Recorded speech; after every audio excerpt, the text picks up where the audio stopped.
धारा फिर से मजबूत होगी, इसको काउंटर करो। तो 1940 में लाहौर सेशन हुआ मुस्लिम लीग का, और यहां पे मोहम्मद अली जिन्ना ने डिमांड की कि मुसलमानों के लिए हमें एक अलग राष्ट्र चाहिए, पाकिस्तान। तब पर भी लोगों ने इतना ज्यादा वो नहीं लिया, पर तब तक इजराइल की पृष्ठभूमि भी तैयार हो चुकी थी। अब सवाल यह था कि अगर इजराइल बनेगा 1940, गौर करना, इजराइल की कहानी बता चुका हूं।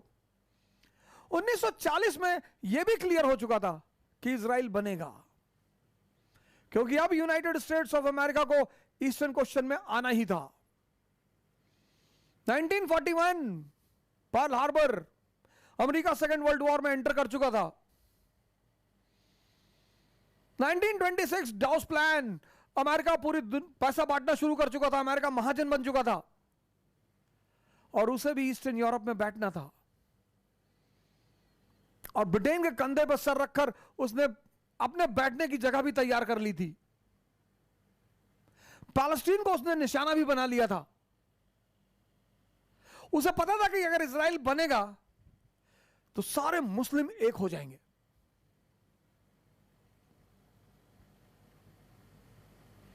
यह बात उन्हें पता थी कि सारे एक हो जाएंगे, सारे, हमारे पास कोई ग्राउंड ही नहीं बचेगा। हालांकि वो अपना और भी गेम खेल रहे थे, अरब वर्ल्ड को डिवाइड कर चुके थे, मुस्लिम वर्ल्ड को पूरा डिवाइड कर चुके थे।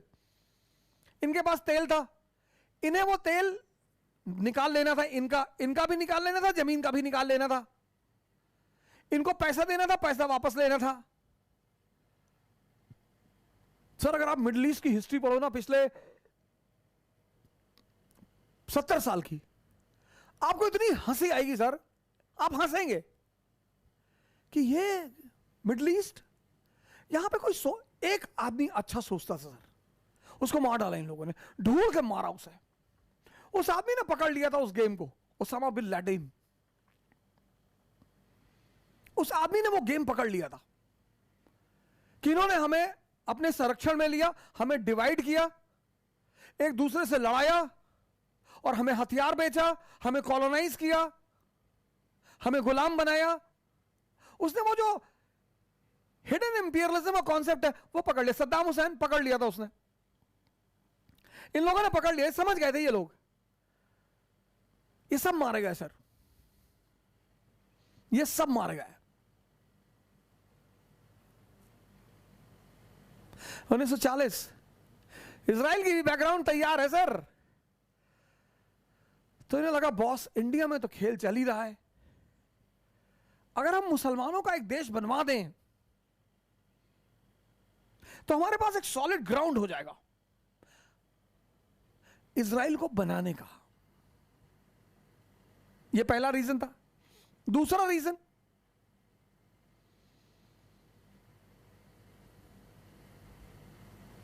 यूएसएसआर पावरफुल बनकर उभर रहा था। इनको वेस्ट एशिया में तो अड्डा चाहिए था, सेंट्रल एशिया में भी अड्डा चाहिए था, इनको अड्डे तो चाहिए ही चाहिए थे। इन लगा यार अगर पाकिस्तान बन जाए तो हमारा बहुत बड़ा अड्डा हो जाएगा कम्युनिज्म के खिलाफ सेंट्रल एशिया में। प्रिकॉशन, क्या पता कल ईरान से बाहर निकलना पड़े, और निकलना पड़ा 1979 ईरानियन रेवोल्यूशन। हालांकि ब्रिटेन वहां बैठा हुआ था 1940 में, 55 बगदाद पैक्ट में अमेरिका भी पहुंच गया, लेकिन जो मैच्योर लोग होते हैं ना सर, वो प्रिकॉशन लेके चलते हैं। जैसे चेस के गेम में हम एक प्यादे को आगे बढ़ाते हैं, दूसरे को बैक करते हैं। तो ये वेस्ट के जो कैपिटलिस्ट हैं और स्पेशली ज्यूज हैं, कई सारा मुद्दा पाकिस्तान फुलफिल कर रहा था। पहला मुद्दा कि अगर मुसलमानों का देश बन गया तो हमारे पास एक सॉलिड ग्राउंड हो जाएगा यहूदियों का देश बनाने के लिए, और वहां मुसलमान हमें काउंटर नहीं कर पाएगा, क्योंकि जैसे मुसलमानों का देश बनेगा ये सारी मुस्लिम कंट्रीज सैंक्टिफाई कर देंगी कि very good, very good, well done, well done. और एक बार वेल डन बोल दोगे तो फिर विरोध कैसे करोगे। दूसरा मुद्दा यह था कि एक हमारा अड्डा हो जाएगा सेंट्रल एशिया में यूएसएसआर के खिलाफ, और हुआ ही। यूएसएसआर ने अफगानिस्तान पे कब्जा किया, किसने हटाया अफगानिस्तान से यूएसएसआर को? पाकिस्तान ने। तालिबान बनाई, पाकिस्तान का जीवन बीता किसमें? अपने आका की सेवा में।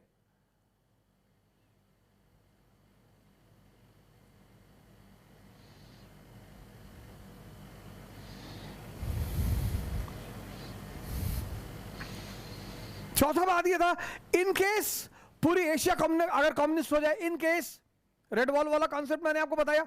यह तीसरा रीजन था कि इन केस अगर पूरा एशिया कम्युनिस्ट हो गया तो सेंट्रल एशिया में हमारा एक कैपिटलिस्ट अड्डा बचा रहेगा।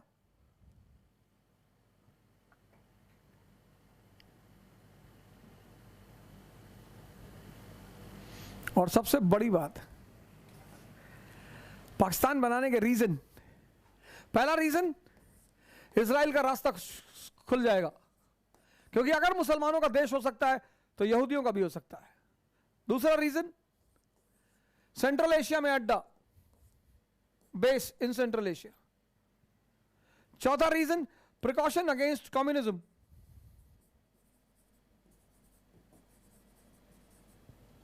और तीसरा और चौथा रीजन, बड़ा जबरदस्त रीजन सर, बड़ा जबरदस्त, आपने शायद गौर ही नहीं किया होगा, लेकिन बहुत जबरदस्त रीजन।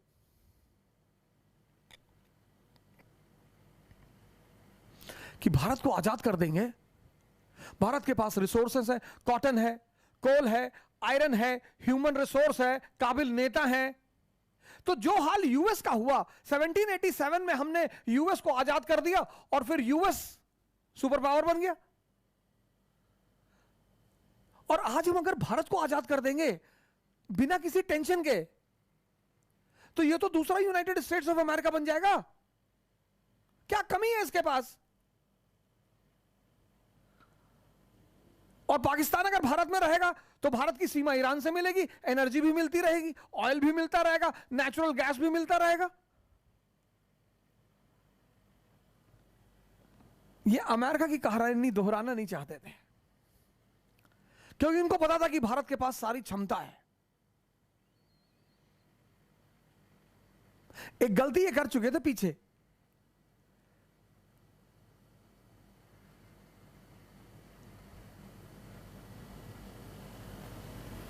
अमेरिका को आजाद कर दिया यूनाइटेड स्टेट्स ऑफ अमेरिका 1787, और 13 कॉलोनियां दुनिया की सुपर पावर बन गई।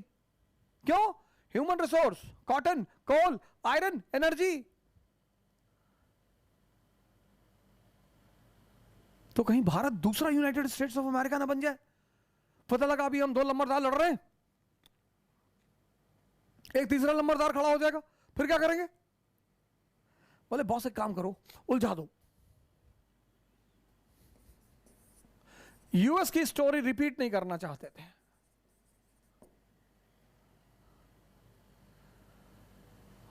और पांचवी बात कि जब दो पड़ोसी हो जाएंगे और दो पड़ोसियों के बीच में सबसे कीमती चीज कश्मीर,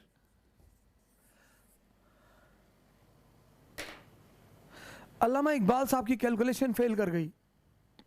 उनको पता था कि अगर पाकिस्तान नहीं बनेगा तो कश्मीर को इंडियन यूनियन के साथ जाना पड़ेगा।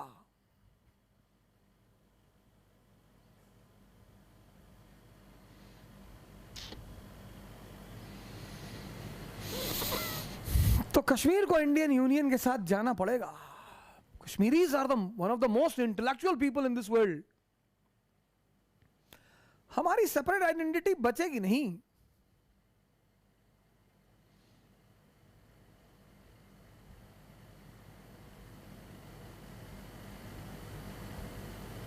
लेकिन वह सोच रहा था कि कश्मीर के मुद्दों को भी सॉल्व ही मत होने दो, मुद्दा फंसा दो और दोनों को हथियार बेचो। तो एक की लुंगी फटी रहेगी, दूसरे की धोती। एक F-18 खरीदेगा, दूसरा रफेल, और ड्रेन ऑफ वेल्थ चलती रहेगी। तो कहने के लिए तो ये आजाद रहेंगे, लेकिन हम इनका इकोनॉमिक शोषण करते रहेंगे।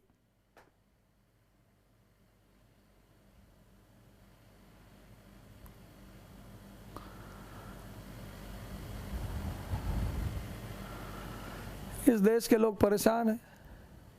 नौकरी दिला दो भैया, नौकरी दिला दो, नौकरी दो, नौकरी नहीं मिल रही है भैया।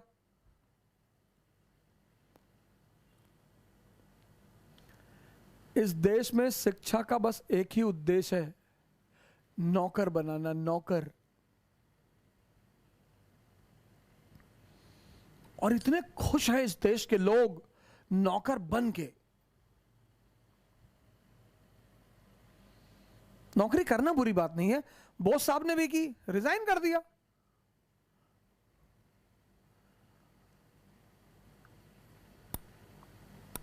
हमारे एक मित्र हैं लखनऊ में, वो डीएसपी थे एमपी में, रिजाइन करके चले आए, बिजनेस शुरू किया, आजकल लखनऊ में होटल्स के मालिक हैं।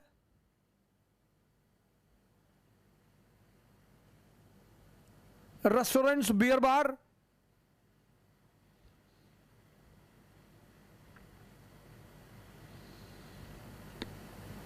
शिक्षा का उद्देश्य है जागृत करना, दिमाग को जिंदा करना। यह मैं आपको कंपेयर कराना चाहता था। वर्ल्ड वॉर खत्म हुआ, 1945 का इलेक्शन हुआ, पाकिस्तान बनने की संभावनाएं खत्म हुई, कम हुई, सॉरी खत्म नहीं हुई। कैबिनेट मिशन प्लान आया, संविधान सभा का इलेक्शन हुआ, कांग्रेस फिर मेजॉरिटी में आ गई, और तब जिन्ना साहब ने कहा 16 अगस्त 1946 डायरेक्ट एक्शन डे, लड़कर लेंगे पाकिस्तान। किसके बल पे? बोले अंकल के बल पे। अंकल तो हैं ही हमारे साथ। और फिर 1947 में पाकिस्तान बना लिया, और 1948 में इजराइल बन गया। ये अमेरिका का अड्डा है वेस्ट एशिया में, ये अमेरिका का अड्डा है सेंट्रल एशिया में।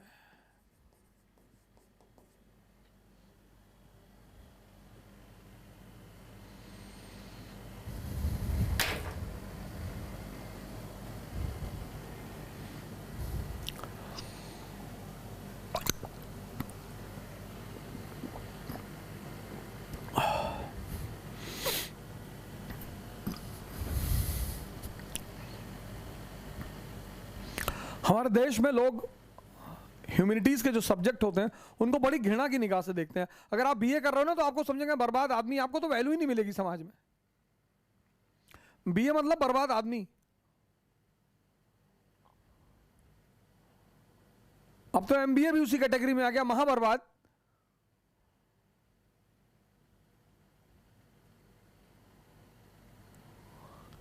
उसका फायदा उठाया लोगों ने।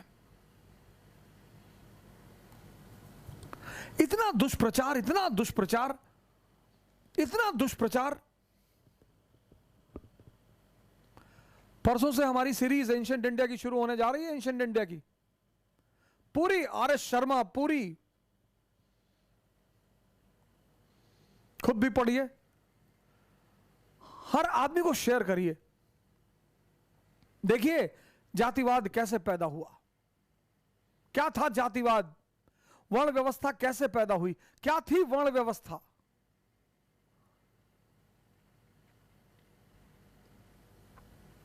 पुराण क्या है, महाभारत क्या है, उपनिषद क्या है, वेद क्या है, जजमानी सिस्टम क्या है।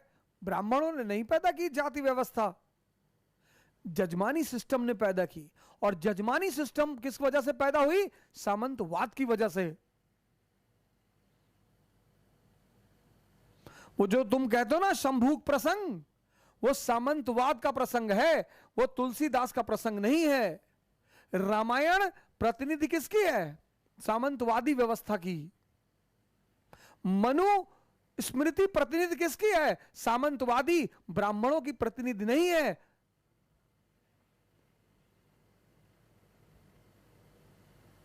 एक साहब से मैंने पूछा कि मनु की जात पता है? बोले ब्राह्मण थे। मैंने कहा जाके पता करो यार, इतना गाली देते हो, कम से कम अपनी न्यूज पे तो कंफर्म रहा करो। जितने लोग मनुवादी मनुवादी चिल्लाते हैं ना, 99 को पता ही नहीं होगा मनु की जाति क्या थी। मनुस्मृति डॉक्टर अंबेडकर ने उपनिषद नहीं फाड़ा। अब दो किताब आमने सामने रखी हैं, एक मनोहर कहानियां, एक फ्रंट लाइन। आपने मनोहर कहानियां फाड़ दी है, मनोहर कहानियां फाड़ दी भैया, मनोहर कहानियां फाड़ दी, तो क्या फर्क पड़ता था? उसकी कोई रेलेवेंसी ही नहीं बची थी। कोई एक जातिगत लीडर बताओ जिसने उपनिषद को फाड़ा हो? फाड़ ही नहीं सकते सर।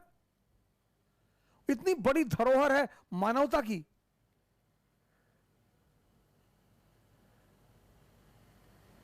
र्यूमर से बचें सर, अफवाहों से बचें।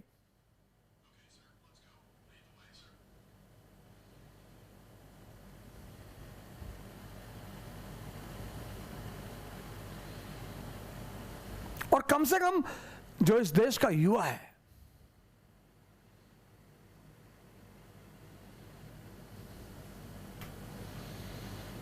क्योंकि आने वाले जो देश की किस्मत है वो इस देश के युवाओं के हाथ में है।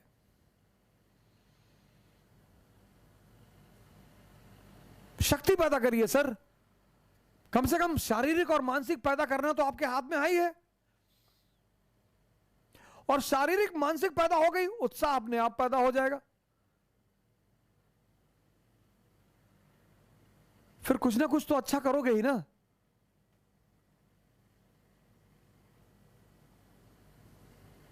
लेकिन यह बड़ी अच्छी बात है कि इस देश के युवा, आज मैंने आपको दो ग्रुप्स के बारे में बताया, एक हमदम के बारे में बताया और आजाद हिंद फ्रंट के बारे में बताया। कल मैं इस कथा को आगे बढ़ाऊंगा जब मैं आपको बताऊंगा इजराइल पैलेस्टीन विवाद। जय हिंद।